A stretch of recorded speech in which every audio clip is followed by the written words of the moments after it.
get that a lot. Yeah, no, I'm not the manager. This is just what happens to white guys in their 50s. Yeah, I know it's scary. Yeah, I know. I know there's some young white guys here. I know. Don't be afraid. Don't be afraid. Because when you get into your 50s, you still get ass. Okay? It's just different. It's called a colonoscopy. Yes. But he can back it. Don't fear the colonoscopy. It's not so bad because they give you some really good drugs. I had one recently, and afterwards I'm waking up and the doctor's like, "Did you feel anything?" I said, "No, man. You could have run a train on my ass."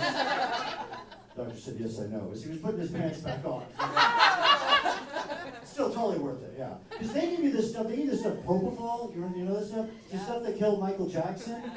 And they even asked me that. They said, "Are you sure you want this? You know, it did kill Michael Jackson."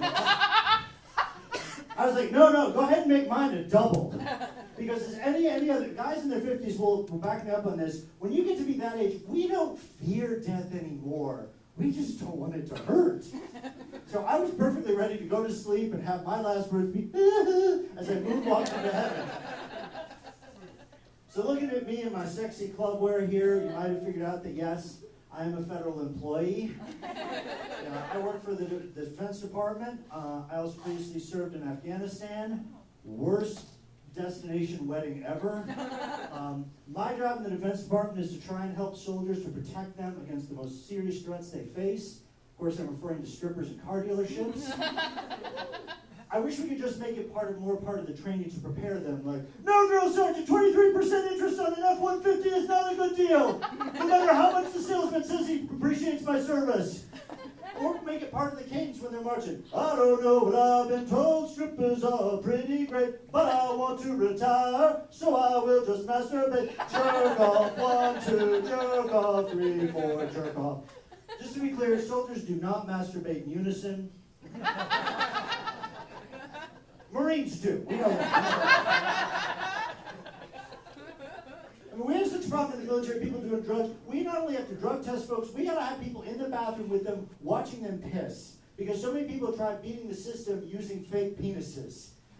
And we had a guy recently did a case, he got his fake penis, I guess, off Temu, because the report came to me and it's like, "The inspector became suspicious when the soldier displayed an organ which was incongruent for his size and his race."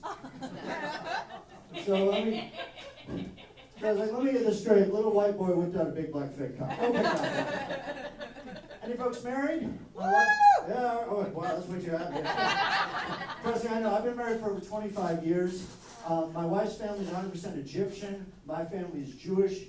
My daughter gets very conflicted watching the Ten Commandments. I don't know who to root for.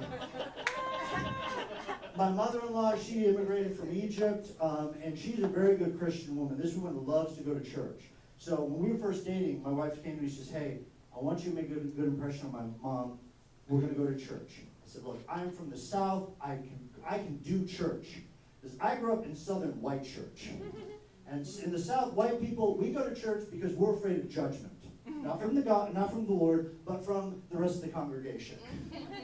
My family, we went for years to Our Lady of Bless Your Heart. Now, obviously, there's Southern white church and there's Southern black church. Some couple differences. Southern white church, much more about passive-aggressive judgment, fewer cool hats. The other major difference, of course, is the food and the music. Much better at Southern white church. Oh, you thought I was serious about that? Okay.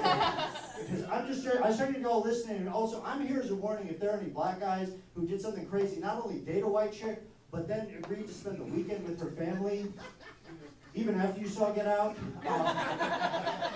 Because there's something scarier than death, and that is a Southern white church potluck.